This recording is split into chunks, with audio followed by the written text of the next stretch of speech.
Let me ask you something, and I want you to really sit with this for a moment. Have you ever been with a man who didn't just kiss you on the lips, didn't just touch you in the obvious places, but who moved down your body with intention, with focus, with what looked almost like hunger? And in that moment, instead of melting into it, your mind started racing. Why is he doing this? Does he actually enjoy this? Is he doing it because he feels like he has to? Is something wrong with me?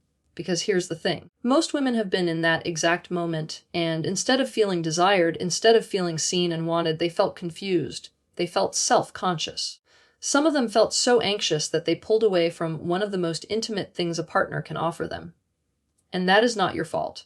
Nobody ever explained this to you clearly. Nobody ever sat you down and said, here is what is actually happening in his mind. Here is what is driving him towards you. Here is what that moment really means.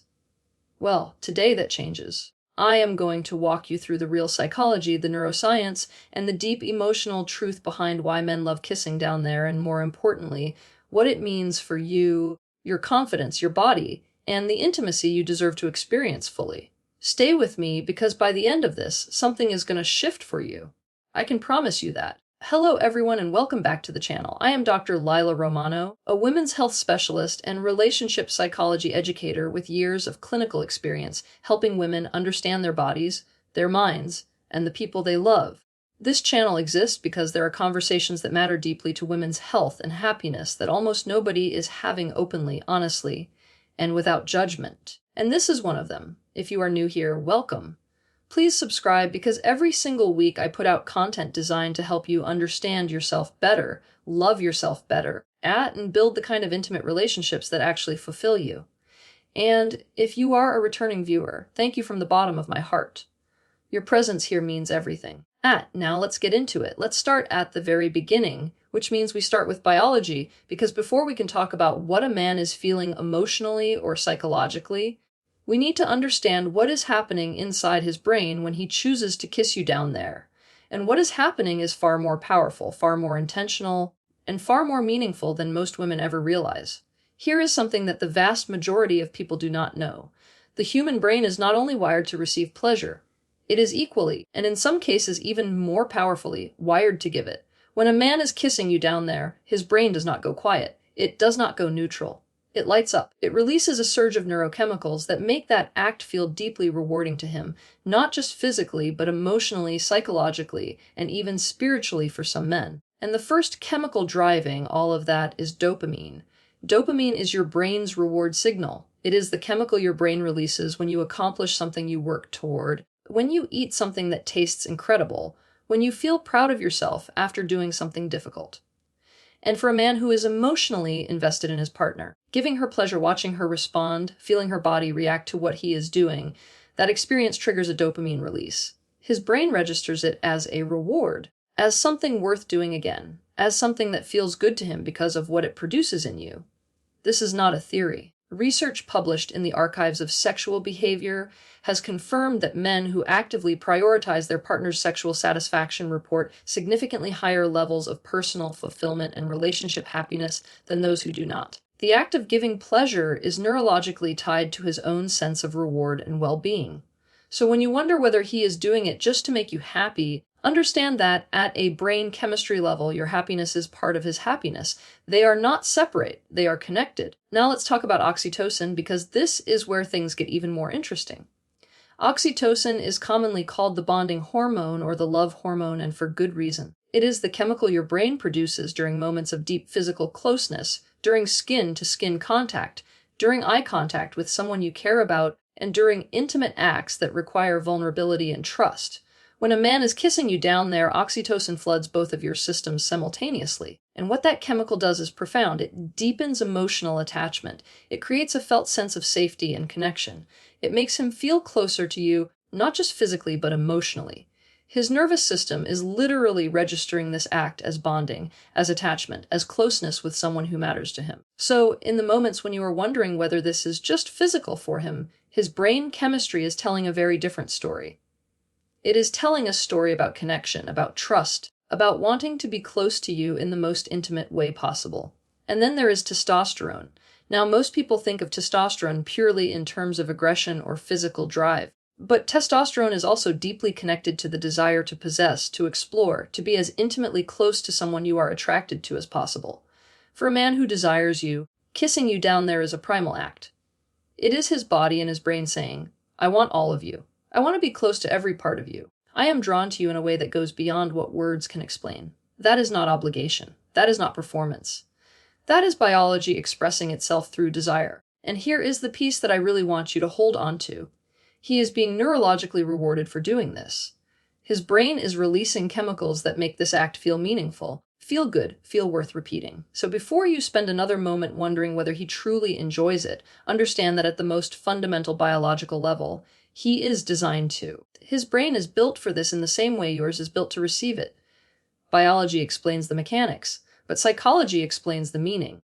And this is the part that I really want you to pay attention to, because this is where most women find the answers they have been looking for without even knowing they were looking for them. The reasons a man loves kissing you down there go so much deeper than physical drive. They go into who he is, how he loves, and what you mean to him. The first reason is this: he feels powerful when he pleasures you. Now, I want you to hear that correctly, because I know the word powerful can feel uncomfortable in certain contexts. But this is not about control. This is not about dominance in any harmful sense. This is about something much more beautiful. For a man who is emotionally mature and securely attached to his partner, sexual confidence is one of the most meaningful forms of confidence he can experience. And that confidence does not come from his own pleasure. It comes from yours. When he is kissing you down there, and he can feel your body respond, when he can hear your breath change, when he can sense that what he is doing is working, something very deep activates inside him. Psychologists call this erotic generosity. It is a genuine psychological trait found consistently in emotionally invested, relationally secure partners. Men who practice erotic generosity are not thinking about themselves in those moments. They are completely focused on you. And the reward they receive is not physical. It is psychological.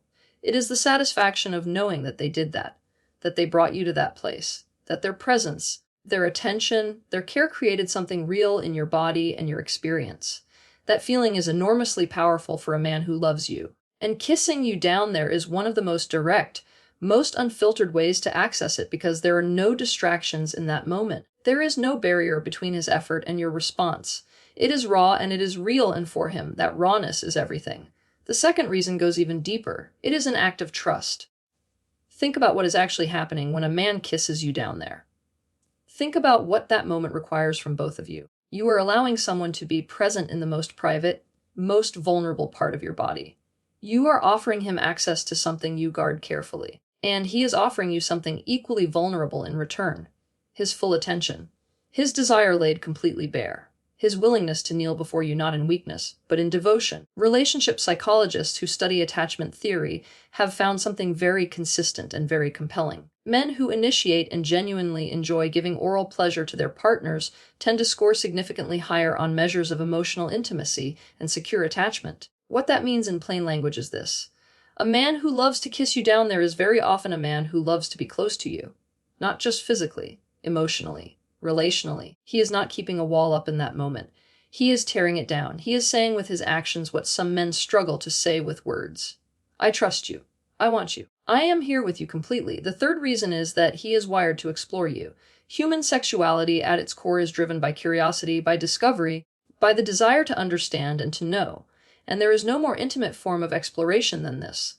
For many men, kissing their partner down there satisfies something very deep. A psychological need to truly know her, to understand what makes her feel good, to learn the specific, particular, unrepeatable map of her body and her pleasure. This is especially true for men who are naturally attentive lovers, men who pay attention, men who adapt, men who ask questions and remember the answers. They do not approach intimacy as a transaction. They approach it as an experience worth being fully present for. And your body, to them, is something worthy of that full presence, worthy of that curiosity, worthy of that reverence. When a man kisses you down there slowly, attentively, like he has nowhere else in the world to be, that is not an accident. That is intention. That is a man who finds you genuinely fascinating and who wants to know you in every way that matters. The fourth reason is perhaps the simplest and also the most profound. Your pleasure turns him on. There is a psychological concept called erotic mirroring. The idea is that we are aroused by the arousal of our partner, that their pleasure becomes our pleasure, That watching someone we desire experience something intensely good creates an intense response in us as well. When a man is kissing you down there and your body is responding, when your breath is catching and your hips are moving and your hands are reaching for something to hold on to, his arousal intensifies. Not separately from what you are feeling, but because of it. Your pleasure is not just a nice outcome for him. It is fuel. It feeds his desire in real time. So his motivation and your experience are not two separate things happening in the same room. They are one thing, a loop, a cycle. His desire drives him toward your pleasure, and your pleasure deepens his desire, and the whole thing builds on itself until you are both completely consumed by it. That is erotic mirroring. And for men who experience this, kissing you down there is not just something they do for you. It is something they do because they cannot imagine not doing it. The fifth reason is about love language, and I want you to really think about this one because it reframes the entire act in a way that I think will stay with you. For some men, particularly those whose primary love language is physical touch or acts of service, oral intimacy is not just a sexual act. It is a love act. It is how they say I love you when words feel insufficient. It is how they express devotion when flowers and dinners and texts do not feel like enough. It is them finding the most intimate possible way to say you matter to me, your body matters to me, your pleasure matters to me, you are worth this. If your partner is one of these men, then when he kisses you down there, he is writing you a love letter with his body. And I want you to receive it that way, not with anxiety, not with self-consciousness, not with a running commentary in your head about whether you smell right or look right or whether he is secretly uncomfortable. I want you to receive it as the offering it is, because that is exactly what it is. Now I want to talk about something that I hear about constantly, not just in clinical settings, but in the comments on this channel. In the messages women send me, in the conversations women have with each other in whispers because they are too embarrassed to say it out loud. And it is this. The crippling, suffocating insecurity that so many women feel in the very moments that should feel the most intimate, the most connecting, the most pleasurable. I am talking about what happens in your head when your partner is kissing you down there, and instead of feeling desired, you feel terrified. I have worked with women who are brilliant, women who are accomplished and confident in every other area of their lives, women who run companies and raise families and move through the world with grace and strength. And these same women have sat across from me and told me that they physically push their partner away during oral intimacy, that they tense up so badly their whole body goes rigid, that they cannot be present for even a single moment of it because their mind is running a loop that never stops. Does he think I smell strange? Does he think I look wrong down there? Is he doing this because he wants to, or because he feels like he has to? Does this feel weird to him? Am I taking too long? Should I just tell him to stop? And I want to say something to every woman who has ever been inside that loop. I see you. I understand you. And I need you to hear me very clearly when I tell you that the story your anxiety is telling you in those moments is not the truth. It is not even close to the truth. Here is what is actually happening physiologically when you are anxious during intimacy. When your brain perceives a threat, even a psychological one, even one made entirely of imagined judgment, it activates your sympathetic nervous system, your fight or flight response. And when that system activates, very specific things happen in your body. Blood flow to the pelvic region decreases, natural lubrication decreases, muscle tension increases, your pelvic floor tightens. Your ability to feel pleasure diminishes significantly. In other words, the anxiety you are feeling about whether he is enjoying himself is literally physiologically preventing you from enjoying yourself. Your fear is stealing your pleasure in real time. And that is a heartbreaking thing to understand because the irony is devastating. You are so worried about his experience that you cannot have your own. Now let's talk about something called genital self-image, because this is a clinical concept that I think every woman needs to understand. Genital self-image is exactly what it sounds like. It is how a woman feels about her own genitalia. And research consistently shows that it is one of the strongest predictors of sexual satisfaction, sexual function, and overall intimate relationship quality in women. Women with positive genital self-image experience more pleasure. They have more orgasms. They are more present during intimacy. They communicate better with their partners. They enjoy their bodies more fully. And women with negative genital self-image experience the opposite across the board. Less pleasure, more anxiety, more avoidance, less satisfaction. And here is the part that I need you to really absorb. Research also shows that the vast majority of women significantly overestimate how unusual or imperfect their genitalia are. They have built up a picture in their minds based on distorted media representations, based on comparisons that were never fair or accurate, based on offhand comments someone made years ago that lodged in their psyche like a splinter. And that picture does not match reality. The reality is that there is an enormous, beautiful, completely natural range of variation in female anatomy. Labia come in different sizes, different shapes, different colors, different degrees of symmetry. All of it is normal. All of it is natural. All of it is yours. And the person who loves you and chooses to be that close to you is not seeing what your insecurity tells you they are seeing. They are not conducting an inspection. They are not making comparisons. They are with you fully because they want to be. I also want to address something that comes up more than almost any other concern, and that is scent.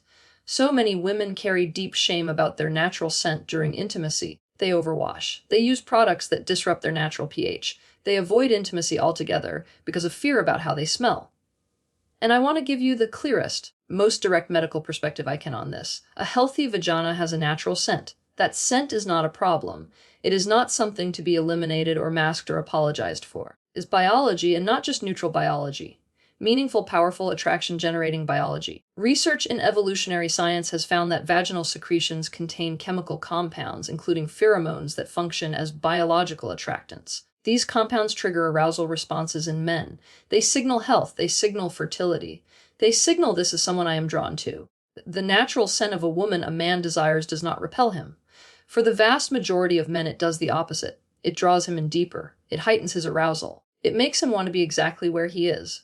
Now, if you are experiencing a scent that is unusually strong, noticeably different from your normal, or accompanied by other symptoms like unusual discharge or discomfort, please see your doctor. That can indicate a treatable condition like bacterial vaginosis or a yeast infection, and both of those things are common, manageable, and nothing to be ashamed of. But a natural healthy scent is not a medical problem. It is not a personal failure. It is not something your partner is tolerating. It is part of you. And for a man who desires you, it is part of what pulls him toward you. So I want to ask you something, and I want you to really sit with it. How much pleasure have you lost to a story that was never true? How many moments of genuine connection and genuine intimacy have you missed because your anxiety convinced you that your body was the problem? How many times has someone been completely consumed by their desire for you while you were somewhere else entirely, lost in a loop of judgment that had nothing to do with what was actually happening in that room?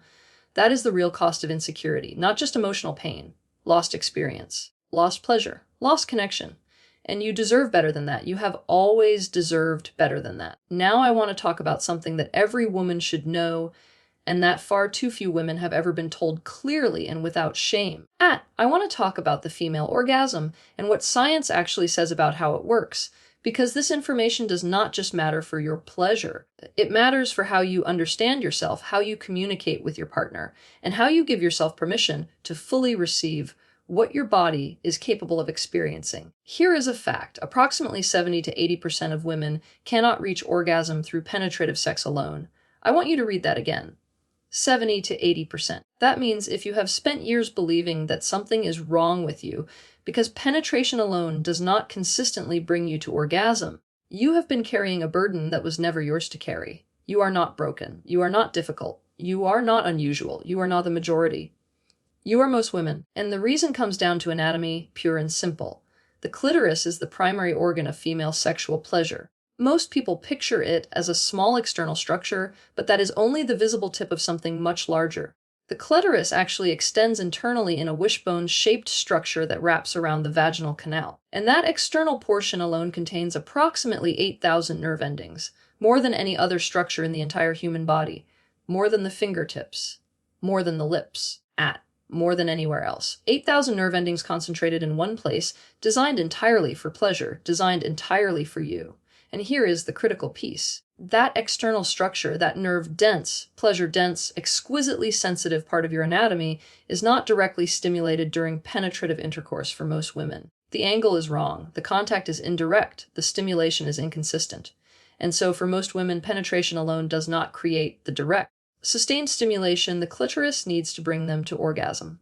What does create that stimulation? Oral intimacy. Direct clitoral contact, a partner who is present, attentive, and focused entirely on your pleasure with nothing else in the way. Studies published in the Journal of Sex Research have found that women are dramatically more likely to experience orgasm during sexual encounters that include oral sex compared to those that do not. In some studies, the difference is more than double. Women who received oral intimacy in their most recent sexual encounter were twice as likely to have experienced orgasm.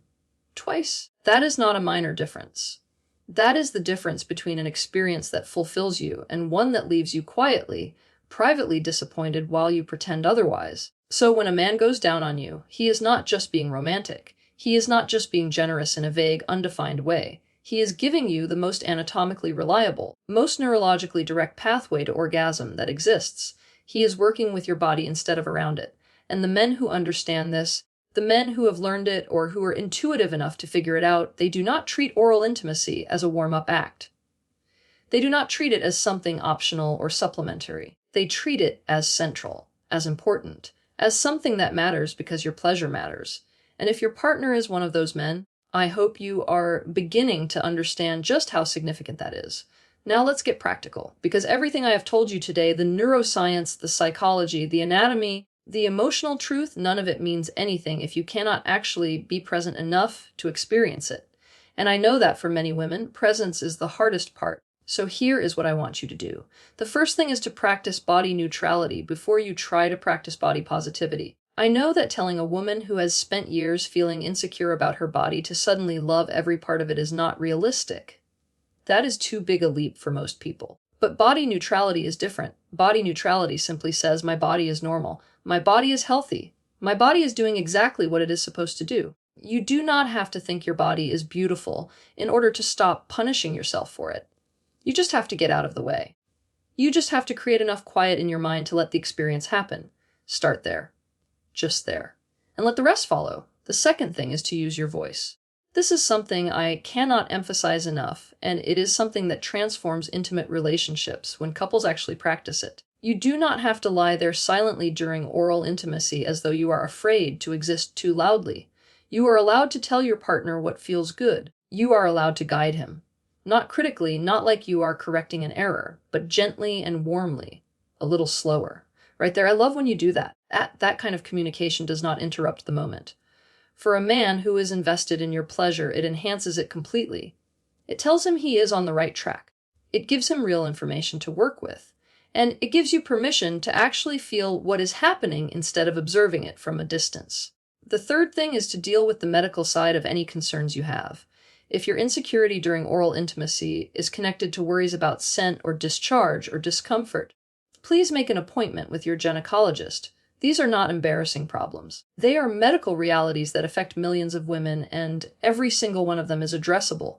Bacterial vaginosis, yeast infections, hormonal changes affecting lubrication and pH. These things are common and treatable, and taking care of them is an act of love toward yourself. Your intimate health is part of your overall health, and it deserves the same attention and care as every other part of your body. The fourth thing is to give yourself permission to receive. I say this to patients all the time, and I am saying it to you now because I know how many women need to hear it. You are allowed to be the focus. You are allowed to lie there and let someone love you well without immediately trying to reciprocate, without rushing through it, without performing enjoyment for his benefit while secretly wishing it were over. You are allowed to just receive. Many women have been conditioned from a very young age to believe that putting themselves at the center of any experience is selfish. That needing or wanting or simply accepting pleasure is somehow taking something. It is not. Receiving pleasure fully and openly and without apology is one of the most intimate gifts you can give a partner who genuinely wants to give it to you. It completes the loop. It honors his desire. It makes the experience real for both of you in a way that performance never could. And the fifth thing is perhaps the most important of all. Trust what you see. When your partner is kissing you down there and everything about him, his body language, his energy, his focus, his desire, is telling you that he wants to be exactly where he is, trust that. Do not let your insecurity rewrite his reality. Do not let a story you made up in your own head override the evidence in front of you. He is there because he wants to be there. His brain is being rewarded for being there. His emotional attachment to you is deepening in that moment. His desire for you is real and present and focused entirely on you. And you deserve to let that land. You deserve to feel it. Not just intellectually understand it, but actually feel it in your body and in your chest and in every part of you that has ever wondered whether you were enough. Because you are enough. You have always been enough. And the person kissing you down there already knows that. The only one who still needs convincing is you. Here is what I want you to leave with today. Men who love to kiss their partners down there are not performing. They are not following a script. They are not doing you a favor. They are responding to real biological drives, genuine psychological rewards, and in the most meaningful cases, a profound emotional investment in you specifically. Your body is not a problem to be managed or a source of shame to be hidden. It is capable of extraordinary pleasure, and the person who loves you wants to be part of that. They want to give that to you. And that is not something to be anxious about. That is something to receive with open hands and a quiet mind and a heart that finally believes it deserves good things. Your insecurities, however loud they have been, however long they have been with you, are not the truth about you. They are stories. And today I am asking you to gently, carefully, one moment at a time, start telling yourself a different one. A truer one that says, I am desired, I am worthy, I am allowed to feel good, I am allowed to be loved exactly as I am. I am Dr. Layla Romano, and I will see you in the next video. Take care of yourselves because you are absolutely worth it. Thank you for listening, and don't forget to like and subscribe, my friends.